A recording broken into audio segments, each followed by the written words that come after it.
that is real and permanent and no reaction afterwards. So that is called the difference between pleasure. So attractions to pleasure, it brings pain.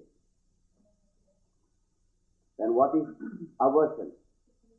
Dukhanuchayi dvesaha. Aversion is that which attempts to avoid pain. Just as attraction brings pain, so does aversion. The mental attitude of aversion is a negative one and often makes a neutral situation appear as if it were once to be avoided. It is not possible to avoid all distasteful circumstances. When there is raga dvesa or like and dislike, a person cannot be happy to live on illusory pairs of opposites rather than learning to be content in all situations and surrendering to the Lord plain for its growth. Now, we try to avoid anything unpleasant things. But first the pleasant things, you think you are going to bring happiness, but it brings you only pain. Now what is aversion? Aversion is that whatever you think from your habit, the habit is getting up at 7 o'clock. So when you want to get up at 5:30, it is painful. So you want to avoid. So if there is a bed with a hard mattress, then you want a soft mattress. If there is a chair which is not so comfortable, so you avoid that and put and then you take anything but painful experience to what? Painful to what? To your, painful to what? Find your senses and mind.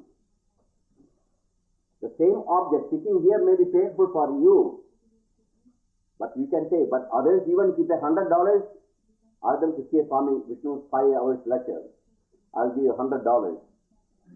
You just go and tell the person in the pub, you get $100 if you hear Swami Vishnu's lecture for 6 hours. What do you say? Get lost. So he doesn't want that type of sitting here in this hard floor, which has got no meaning to him. He prefers on that smoke-filled room, full of burning eyes, but he thinks the burning eye is very pleasant. That smoke-filled room is very pleasant. And that's, what do you call that? Glass. Champagne glass. When you look at that sparkling thing, it is plus happiness. So this is what you negate any unpleasant thing. It is not you are trying to, you think by negating these painful experiences, you think you are going to be happy. But what are you getting? When you sleep this time, 10 o'clock, you are happy. Then you have to go to bed. Next day, it's only still, you are going to bed only at 4 o'clock. By going to dance, you think it's painful. But when you ache, your legs are aching. But still you say, I am going to dance more till 4 o'clock. So I will be more happy. So that is opposite. Whenever, even if there is a pain, if you think it is going to bring pleasure, you are going to accept. So Patanjali says both pleasure and pain, attraction and repulsion, hate and love, both are current, and you must get over this current if you want to be happy. Then Swara Savahi Videshuki Vidushohi Sadha Rodho Adinidesaha. Fear of death is the continuous desire to live, which is rooted even in the minds of the wise. That's all. What is the fear of death? It is a continuous desire to live. And you think that you cannot live continuously, you think you are going to die. But you know that life is continuous, but you mistake that death is the end of your life. The fear of death is the fear of loss of identity, letting go of the ego. Even when all else is given up, they are still clinging to life. It's only when the stage reaches the very last stage of asamprachara samadhi, they care for nothing but merging with the Lord. And when this level is reached, remains in the body for only few days. Te prasavaheyaha sushmaha. A subtle form for the pain-bearing affliction can be avoided by reabsorbing them into their cause. When these various afflictions are a minor distractions to the aspirant, they can be merged back into their cause by substituting the opposite mental modification. For example, if egoistical thought arises, that can be combated by focusing on the brotherhood of all mankind. If feeling of attraction or avoidance enter the mind, then contentment or acceptance can be substituted. That you are contented whether sun or rain, you are going to accept whatever situation you are thrown into, then peace of mind will come immediately. It is called opposite virtues. If there is love, if there is a hate, you can substitute love, merging the opposite into the positive one.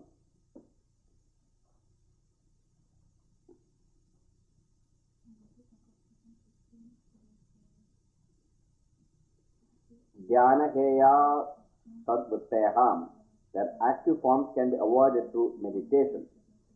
The afflictions are over and a great distraction to the mind that can be elevated through regular meditation. On opposite side, if I am fearful of death, I can meditate, I am immortal, aham brahmasmi, I am that Brahman, I am Satchidananda, Chidanandam, I am bliss, I am knowledge absolute, bliss absolute, I am without old age, without death, without worry. So this way, you can, meditating on opposite, you can remove that affliction. Klesha mulaha karmasayo dishtadisha janma vedaniyaha. Karma, whether worked out in this or future life, has its root in the pain-bearing affliction. The law of karma states that every action brings about an equal and opposite reaction. Whatever is done to others will return to the doer in some form or another. Most people are continually creating new karmic situations. This is due to ignorance and the accompanying afflictions. Before final emancipation, all karmic debt must be worked out. Whether one decides to do so in the present life or leave work for later lifetimes. So, you think that if you cheat somebody, you can take someone money, or if I just invest in the money in such and such way and I can outwit him, I am going to be happy. That brings new karma. They don't say that karma. People don't understand how the karma works. They only see the immediate effect. They want immediate result. But any action you perform that get the pleasure, that brings reaction in the form of karma. Many lives you have to take to work out this karma. That's why suffering is caused by your negative action in the past. So what action you are performing will bring you more painful conditions in the future. Kleshamulaha karmachayo dishtadisha janma vedaniyaha. Karma, whether worked out in this or future life, has in roots of the pain-bearing afflictions. That's what we are having now.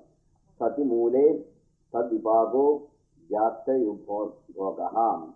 As long as the root remains, the karma must be fulfilled, resulting in various social situations, lifespans, and experiences. Each must reap what he sows. Various life experiences are due to the karmic situations that each has earned for himself by thoughts, words, and deeds in the past. So here it is. Your karma is explained here in a simple way. So if there is any afflictions in your, it is because of your past actions. Te pada paritapa phalaha punya punna hedutwade. They have pleasure or pain as their fruit, according to whether their cause is virtue or vice. Understanding this, the yogi decides to do only good actions and to accept peacefully the ill that comes his way, so that all his seeds of karma are burned and no new ones are born. So when someone is doing some harm to me, I don't hate that person because it is due to my own karma. That he is only as an instrument. I must have done some harm to him in the past, so he is doing in return now, or to some other person. So my suffering is not caused because of somebody, it is because of my own karma. And so at this time, what I did in the past, I accept it, whether it's good or bad. And also, while accepting my present situation, I will not do any negative action. So future, I don't have to suffer. Yeah. It says here that they do good actions rather than, it always says good actions bringing more harm. Yeah, that's true. But what he is talking about, you got a thorn already in your foot. You are walking on the mountain alone, and suddenly step for a big thorn, and nobody there to help you, and you cannot walk unless you remove the thorn, and you are helpless. And what do? You take another thorn, and then slowly push that thorn which has gone into your, and then once that thorn is taken out, now what you do? The good thorn is taken out. Oh, thank you, I love you. Put in your pocket. What do? Both thorn is now useless. The purpose of that thorn which is outside is only to remove the one which is, once the inside is taken, you both will discard exactly the good and the bad one. Then the bad action must be removed by good action, the good thorn. And once you reach that status, then you saw both good and bad equally, as bad as anything else. So it's only talking about the beginners to understand, just do your good action. So getting up at 4 o'clock in the morning is good, cultivated. Later on it became a habit. So I took a New Year resolve this year, 1982 New Year. My resolve was, I will not smoke, I will not drink, I will not eat meat. These are the 4 resolves I took, and I am very successful. I didn't break that resolve at all. Is there any meaning to that resolve? The purpose of the resolve is, what is the purpose of the resolve?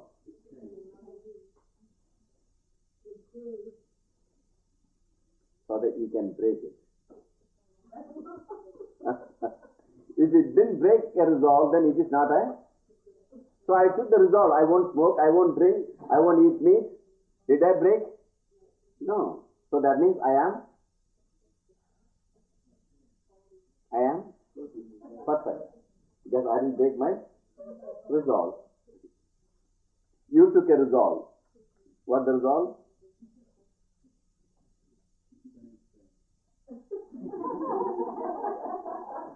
Matarza, you took a resolve this New Year that you are not going to drink and smoke and eat meat. Is it not? Did you break the resolve? First of all, you didn't take a resolve. Why? It's not necessary, because you are just established, your mind doesn't crave for that. The purpose of the resolve is so that you can stop a particular craving.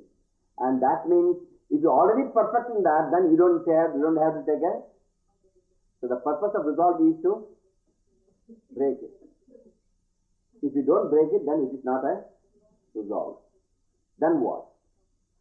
That's the next question is, after breaking the resolve, then what? That is the beauty. You give another try. And another try. Again you fail. That doesn't mean you will again. So, a child who gets up first time, mommy is watching. Come on, my baby, come on, walk to me. And the baby with great difficulty lifted one foot, and what happened? Fell down. Mommy started scolding. You stupid. How dare you fall like that? Did you scold your child when first time fell? What did mother say? Hey, come on, get up now again, try once more. And the body also again get encouragement from the mother, and again he will attempt. So he took one step again mother's encouragement, until he is able to take step after step, and then he will walk, and then he will run, and then he will become an Olympic champion. So that Olympic champion started falling, is it not? Now he may be an Olympic champion. First time when he started walking, he was not able to even balance. But how did he get the first failure? He took the resolve. What is the resolve? I am going to try again. Child did not stop. Again he tries. Again he falls. Again, no, I am going to try. The first time the child fell down and child said, oh mommy, I don't want to walk anymore because I can't do it. Mother will say, come on, that's not true. You can. You are strong. So you encourage the baby. And so the same thing. So failure is inevitable in the spiritual path, in your resolve. If you are not a failure, then you don't have to practice yoga. So the very purpose, so many times on Nilaganaji want to run away from this organization. Even before this course was completed, he came about a week ago. I want to go to India. Well, that way, I said, by going to India, what will happen? I don't know, I'm going to get much happiness there. Well, all the Indian people think their happiness is coming to Canada. That means you are following your mental vritti. And the mind says, do this thing. You think if you follow that mental vritti, so I advise him, don't run away, stick. You are 38 years old. What have you achieved after 38 years, You just ran away from here, there. So stop.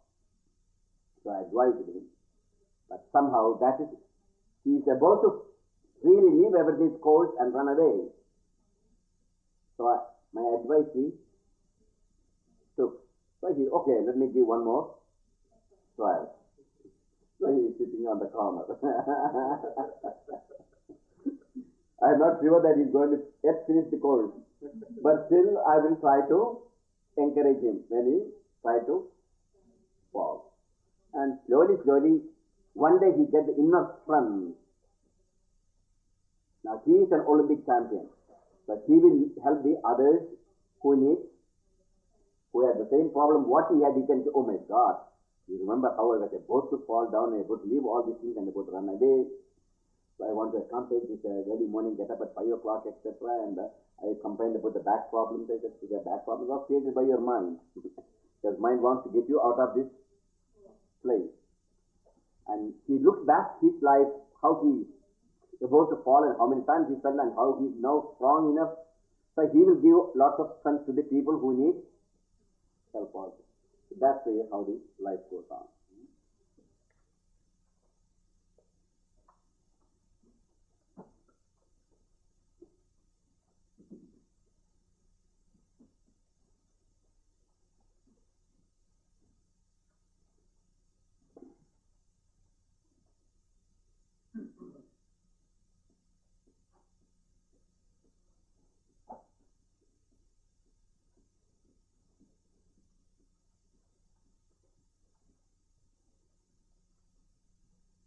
So, understanding this, the yogi tries to do only good actions. To counteract the bad action, he must do good action, and then eventually he must throw the good action and go beyond action. And to accept peacefully the ill that comes his way, so that all his seeds of karma are burned and no new ones are sown. Parinama tava samskara dukhe gunavritti virodhacha dukhameva sarvam vivekinaha. Those who are discriminating, every action brings pain due to anticipation of loss. New desire or conflict arising out of the interaction between the mind and the three qualities of nature, Sattva, and Tamas. The wise man realizes that no happiness is to be found in the material world, but pain eventually arises from all actions. That's what Shakti's question. Good action brings happiness? No, that also brings eventually. So all action must be transcended. Yes, pain eventually arises from all actions. Suppose I did a good action and I got $1 million from a good action. Then what happens? Because I had to first of all protect my $1 million. And so I looked Neelakandanandi again. He came, he prostrated before Swami Vishnu. Now I know why he is frustrating before me. What's the purpose of it? Because I got $1 million in the bank. So I will be doubting. So now to keep him, Swamiji, I am your obedient disciple. I want to serve you all my life.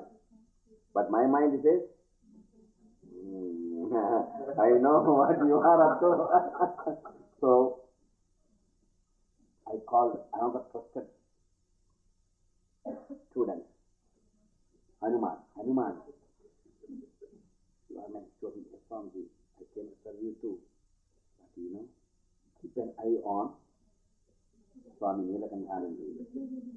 Just see what he's up to, what he's doing, who are his friends, and who is talking on the phone. Whenever he talks long distance, find out. You can watch him and hear him, and you can buy even what do you call that? Recording. Bug. Okay, you can buy a bug and bug him. Like President Nixon did bug him. So now I have to be very gentle with Hanuman because he is going to bring me information. Then I found out they are much closely together. Now I am in trouble because the two are together is working on me now. So when I sleep, I need a gun. In case if they come and attack me, I must keep a gun under my pillow. Every night, every minute. Oh, the sound of... You see, pain. Always, there is no way you can escape even from the good action you do. It brings painful conditions in some form. You have to protect that happiness, which is not lasting. It is impermanent. As long as the happiness will last, only as long as you got the good karma, the karma will change into bad. Your position will change. Your money will go. Your wife will run away, and there will be no one to. So you are afraid of that to keep. So there is no way you can escape pain from any action, how good it is. That's what eventually a person who with a discrimination can understand.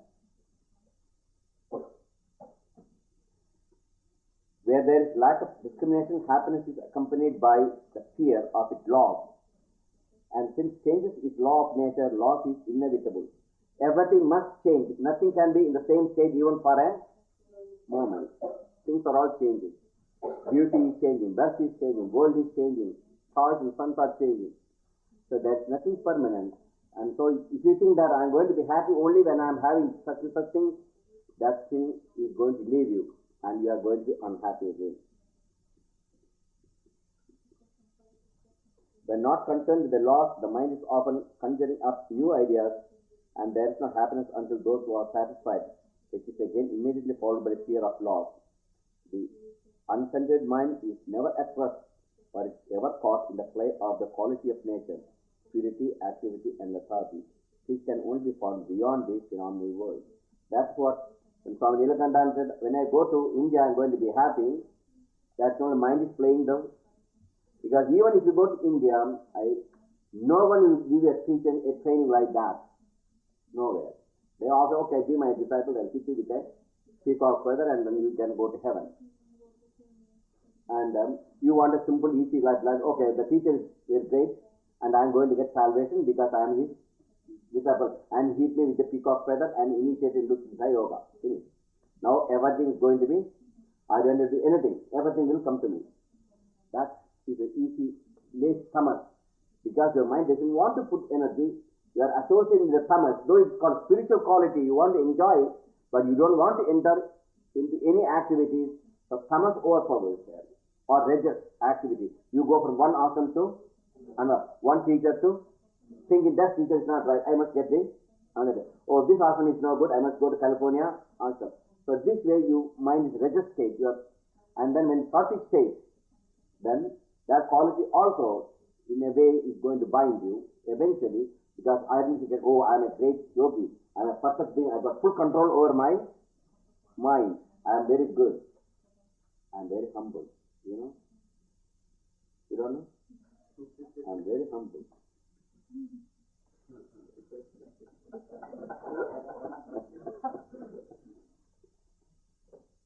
For 24 years, I looked one fault in Swami Vishnu. I didn't find one. Sita, you know that? I'm so wonderful, and so holy, so humble, so truthful, so honest. You won't find another honest Swami like the Swami Vishnu. That's called how sattvic ego comes up, I am perfect, I am good, I am holy, I am a Baba, I am a Rishi, I am a great man, I am a Rabbi, holy man. I'm going to send you all to hell because you are sinners. Look how good I am. I got up at 4 o'clock. I was meditating for the world peace. You heathens. What were you doing 4 o'clock? Sleeping. See how great I am. I get up at 4 o'clock and meditate. I was in the cave last year, observing silence for 6 months. You did not do that. You were staying in your home.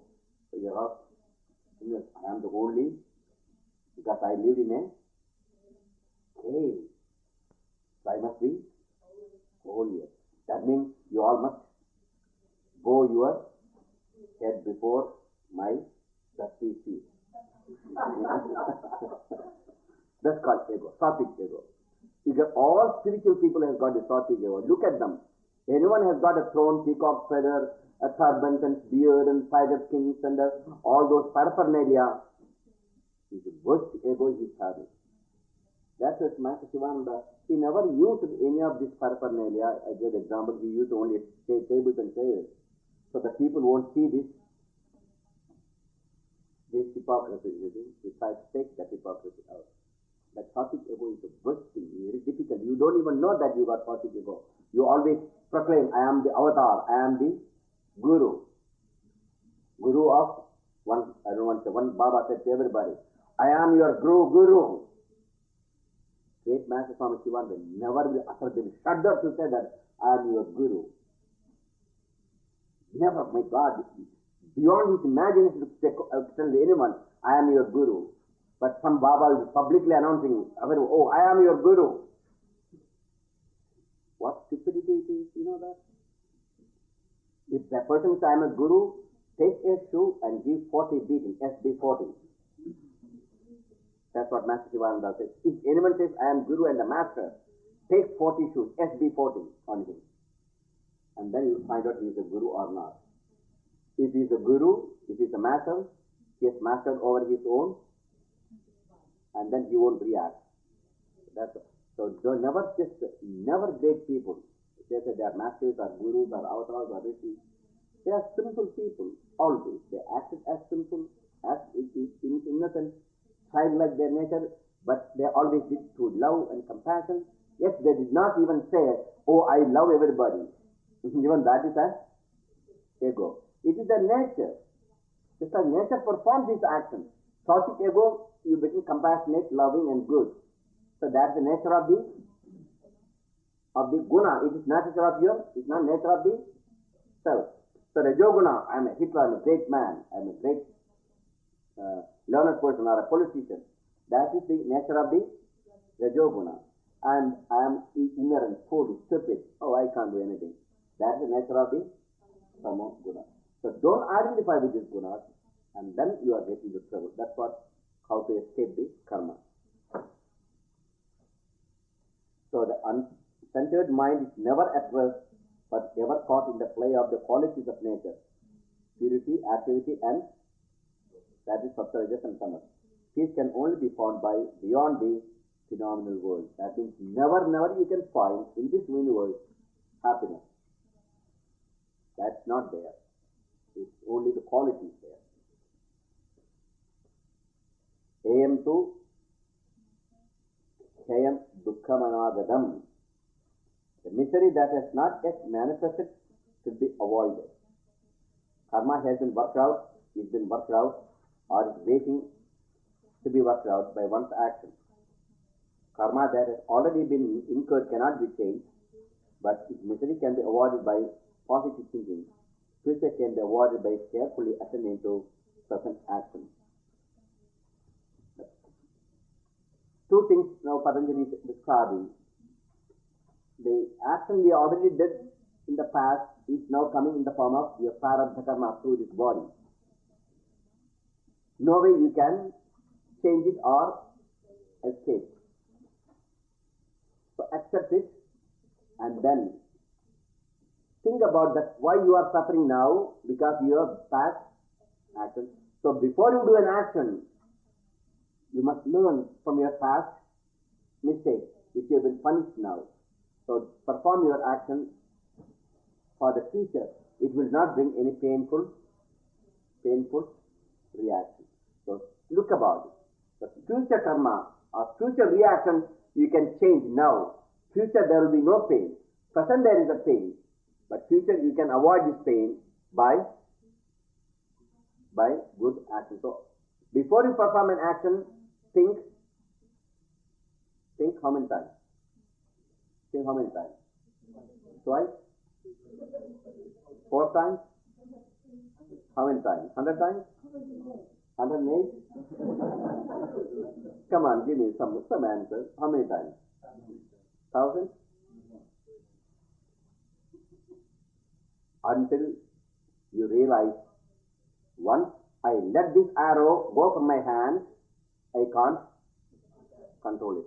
So once this action is now in my mind, in the thought state, if I perform this action, what type of reaction I will get it, and I will not be able to escape. So once you remember that, then you do the action, you know that you are going to get it reaction. If you stop it, good. Or you can change the action into, suppose you are aiming at a man, now you can aim it to the sky. So the action will not have any. So before perform action, always ask this question: is this going to bring me happiness or pain? Once I perform this action, I cannot escape its reaction. So ask this question until you realize the nature of your action and the reaction what you are going to get it. Then you can perform if you want it, or you don't have to perform.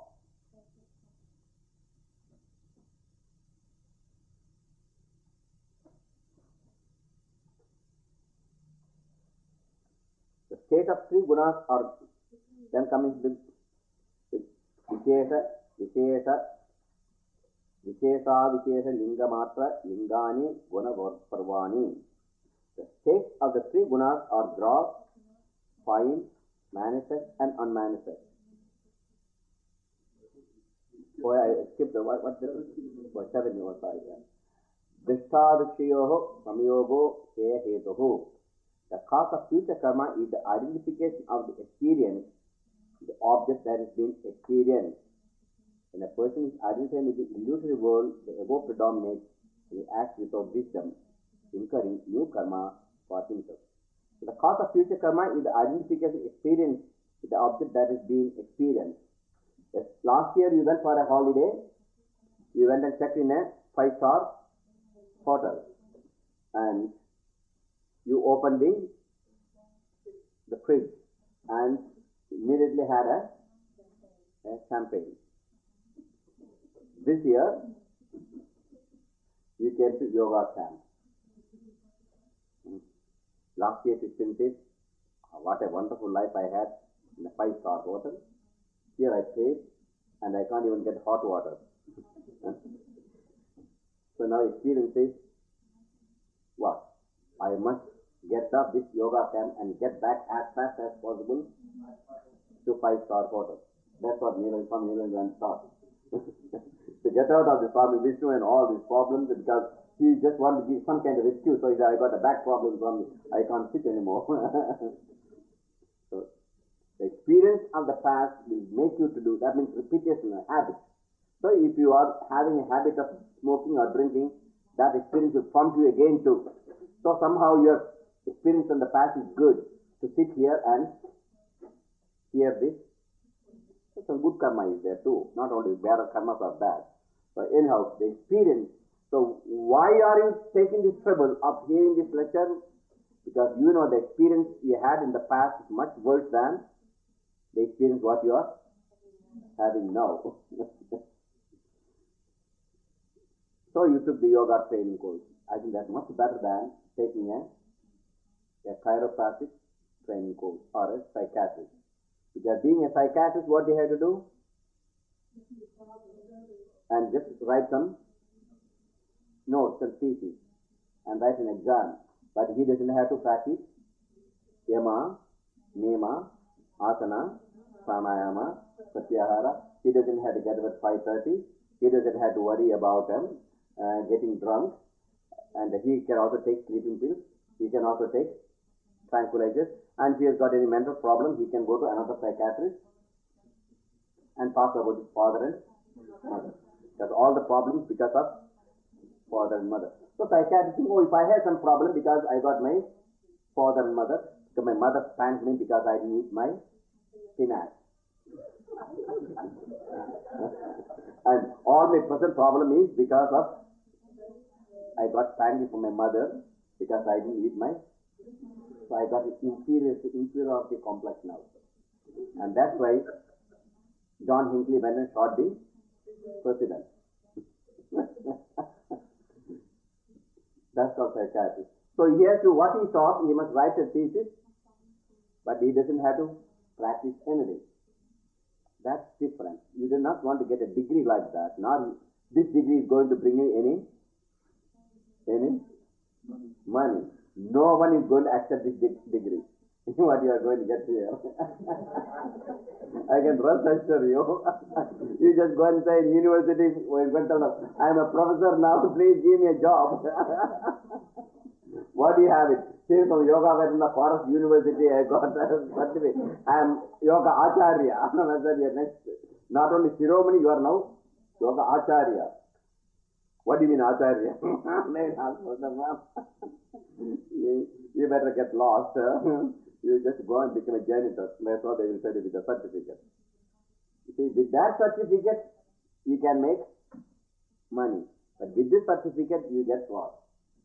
You are satisfied that you are a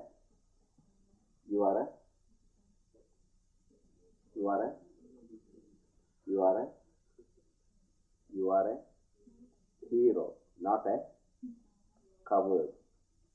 Heroes to discipline their mind, lower mind, is a hero.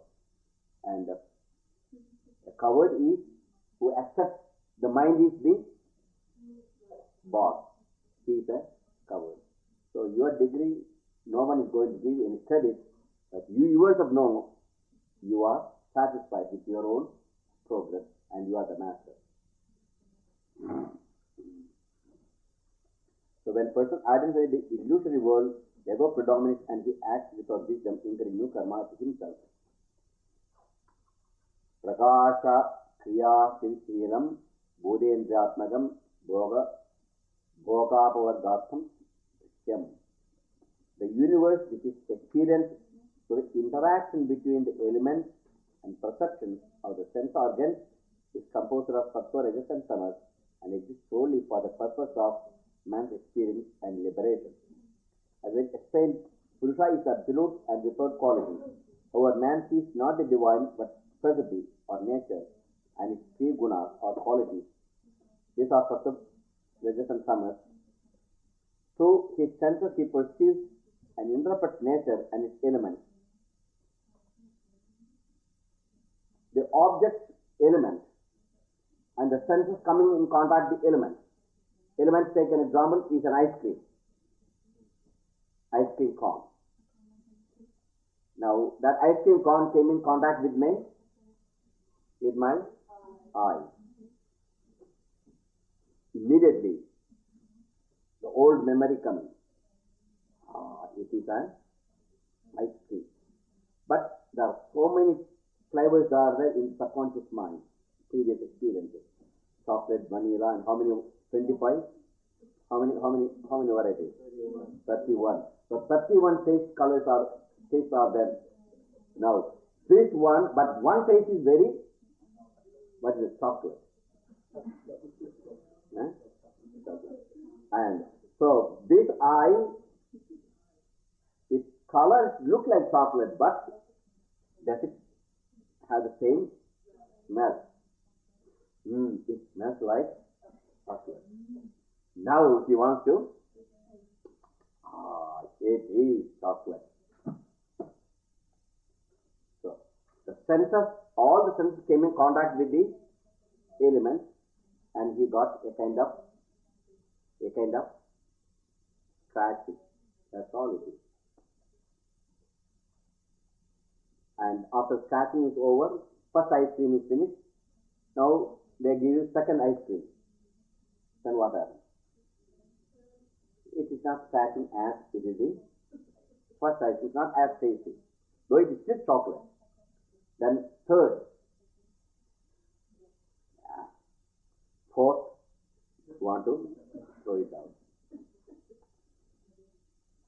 So there is no happiness when the senses coming in contact with the object, but according to your nature of your mind, you accept it good or pleasant or unpleasant. For you, tonight we are going for a hot dog campaign party. Shakti, you are happy, ready?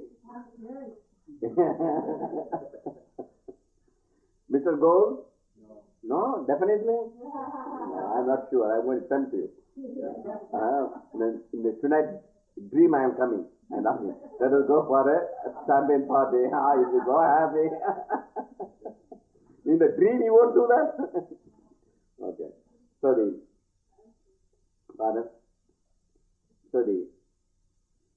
What is happening, the object is the same hot dog, but you find it is painful to eat that horrible stuff. So just to go into that bar, the smoke-filled bar, and sit till 4 o'clock in the morning is painful from your point of view. From others' point of view, the same experience is very enjoyable. The same experience, let them come and sit here, it is very, even 15 minutes hearing this lecture will be very painful. So that's what. It is not because this place is painful or not, it's because what type of glasses they are wearing. If they are wearing saucy glass, they look, everything is saucy. Everyone is beautiful, doesn't matter where it is. If they are wearing red glass, registic, everything appears to be red. If it's pharmacy glass, they are wearing soft, smoky and dark. So that's what Patanjali says. There is no quality in this world, in the object. The senses interpret the same object depending upon what the mind is seeing through which guna. If it's sattvic guna, it sees the same object in its own way. So that's what. So it's not object which is the cause of your problem, it is in your mind. So through the senses he perceives and interprets nature and its elements. In life after life he gains experiences in the realm of Prakriti until he finally realizes that the qualities are nothing but interpretation of reality, and that in truth is one with all. Eventually he realizes they are not separate. The purpose of life is to work through this physical pain using the conditions to clear away karma. Through constant purification and balancing of the mind, Sattva, Rajas and Tamas are brought into equilibrium, and man returns to source that is beyond the manifest world. That's called liberation. Vishesha linga matra lingani guna parvani. The state of three gunas are gross, fine, manifest and unmanifest. The three qualities pervade all of the nature, whether in the elements of the earth or the subtler matter of the mind and spirit, or in the astral world. Even astral world, heavenly world, there's also Sattva, Rajas and Tamas. There is no place these qualities are not present. Some of the higher lokas, the sattvic quality is more. Some of the lower lokas, the rajasic quality is more. But doesn't matter which loka, which plane, there are qualities. There is nowhere. Only in the transcendental abode, you call Vaikunta or Kailasa or Vishnu or God. In the transcendental abode, there are no more qualities. So you want to reach the state where there is no quality, Until you reach that unqualified state, there will be birth and death.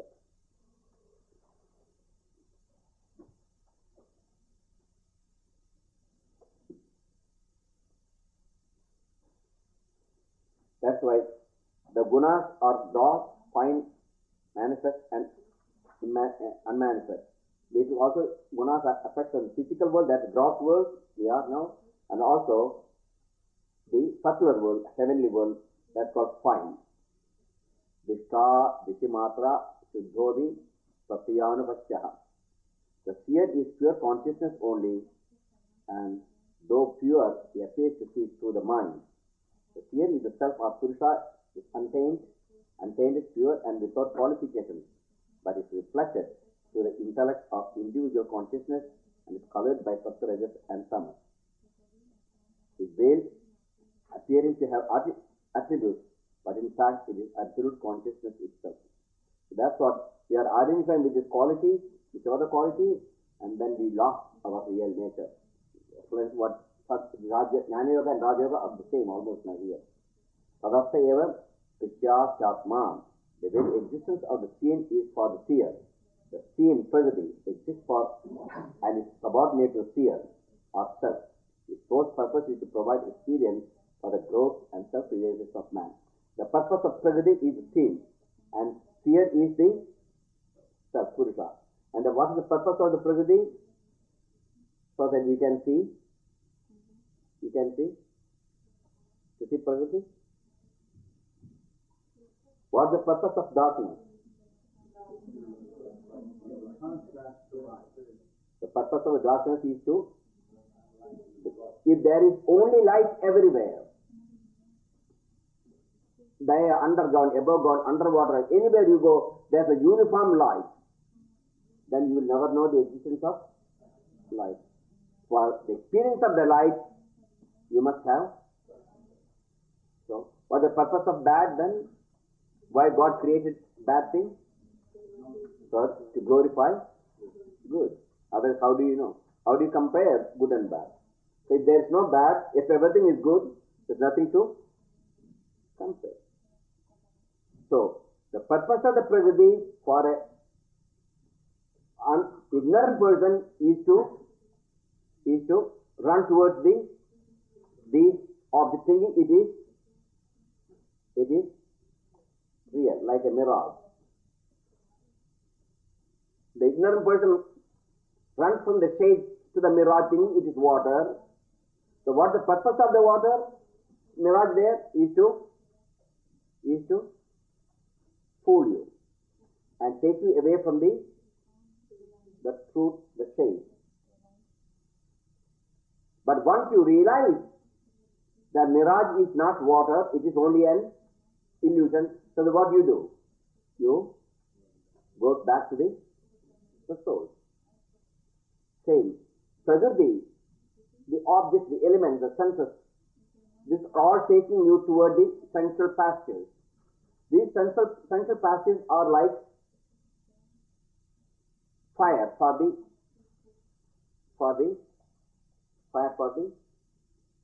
moth. A moth looks at the fire. What the moth thinks about the fire? It is not only great, it is the only thing it wants. It will abandon everything and rush to the flame, thinking it is a beautiful flower. I don't know what they think, but anyhow, I just give an example. I am not a moth. But anyhow, as the moth runs into the thinking it is all very pleasant, what is happening? It will be not only killed, it is completely burnt to ashes. So the present thing is to take you away from the Purusha and thinking there is happiness in the, and so for an indiscriminate person, when they look at the Prakriti, Las Vegas, swimming pool, movie stars, it must be great, wonderful, and they run towards the consumed. So many movie stars now dying of cancer. Every day somebody is dying. Because they thought getting that part, getting that mink coat and then glamorous look is all going to bring them. And what happened, what they got is only cancer and death. They could not take anything with them. So that is called prakriti. The purpose of the prakriti is for indiscriminate person to take them and make them to, and then when he gets burned, he will one day turn towards the source, Purusha. So that's the good thing about the prakriti is to give you this attraction. But once you know that it is painful, then you turn towards the source where there is no space. So the fear is pure consciousness only, and through pure, though pure, he appears to see through the mind. The fear is the self, is untainted, pure, and without qualification. It reflects through the intellect of individual consciousness and is colored by sattva, rajas, and tamas.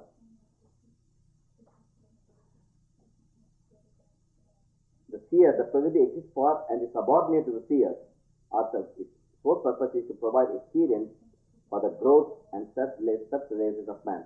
That's what you are here. Your idea of coming here is through growth, through innumerable births. You have gone through this prakriti and suffering, so you are now here to change that. Kadatham prati nishtamatva nashtam tadanya sadharanatwadi. Even though the prakriti become non-existent for him, he has fulfilled his purpose. It continues to exist for others, but common to all. The one who has attained liberation, prakriti ceases to exist, and its purpose has been carried out. But nature, the phenomenal world, remains a common experience for those who have yet to realize the self. It continues to exist for them. So Patanjali says the same thing, that a person who realized that snake and the rope, when he realized that it is rope, not a snake, for him next day when he comes and sees the snake, he is not afraid because he knows that is the. But a person who did not have the knowledge, when he comes there, he will be frightened. So this universe, though I realize that oneness with the God, that doesn't mean you are going to be free from that illusion. Because for you the world will, the prakriti will continue. It appears that still there is happiness and pleasure outside.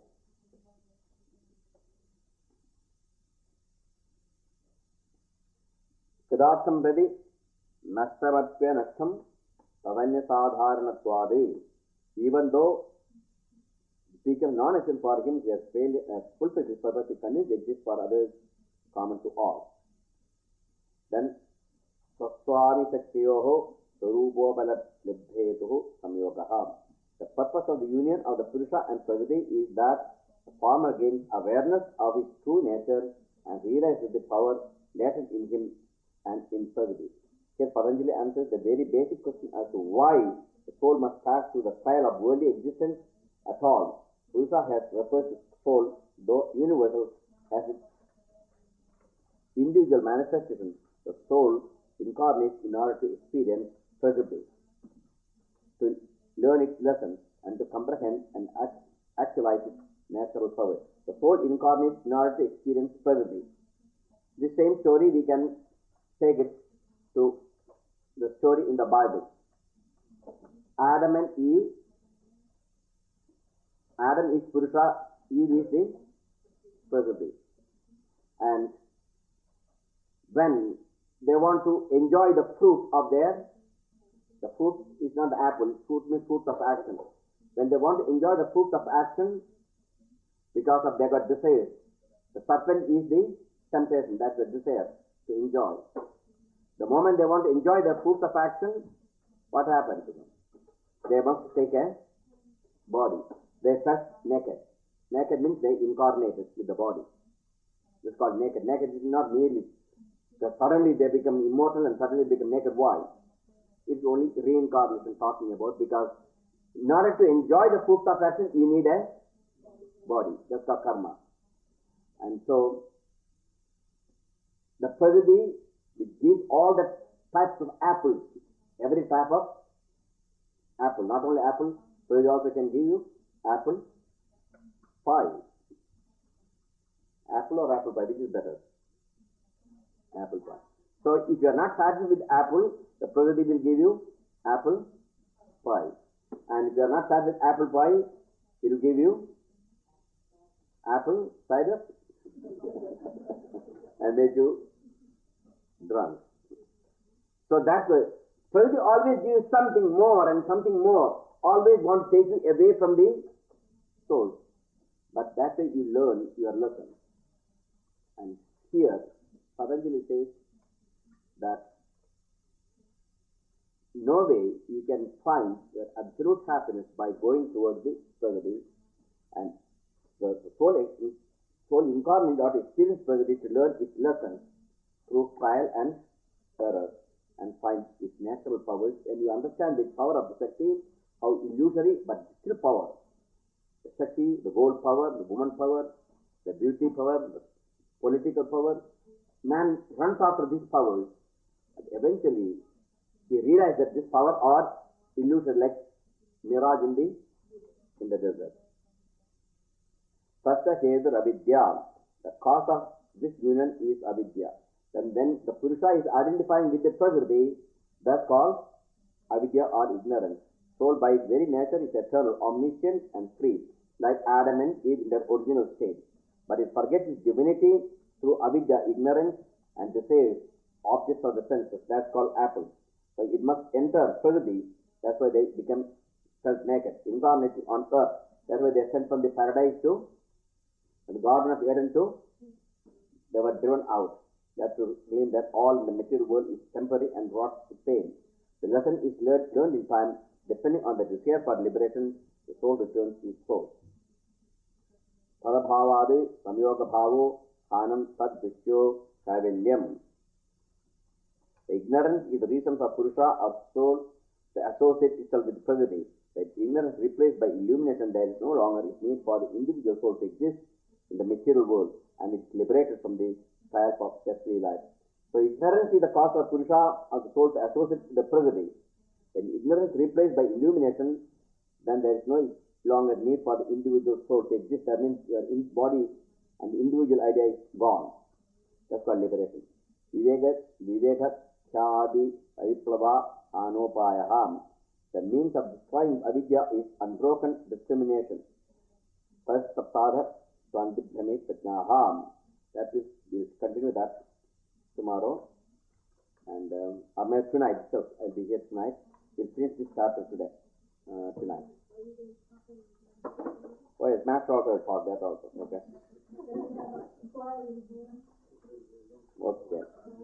So we'll stop there. What's the time now? Here Patanjali first describing the afflictions, the painful condition. Why we are taking yoga? Because we want to avoid the pain. And the pain is real or illusion? Illusion caused by mind, because identification with the Prakriti. And as long as you identify with the Prakriti, there will be three qualities for the Prakriti. What are three qualities? And then you experience the quality of that particular Prakriti. But the purpose is, the Prakriti exists to glorify the Purusha, that eternal, untainted Purusha, such which thou art. After I give these descriptions, then you will go to Yama, Niyama, Asana, Prana, the various types of techniques. So that will come to it.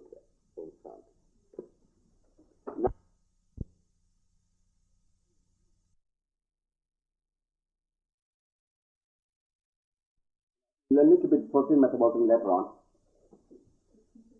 Carbohydrate metabolism. Don't worry, don't write anything now. I will just tell you when to write it, okay? But you have to copy it then later on after explanation if you won't understand now.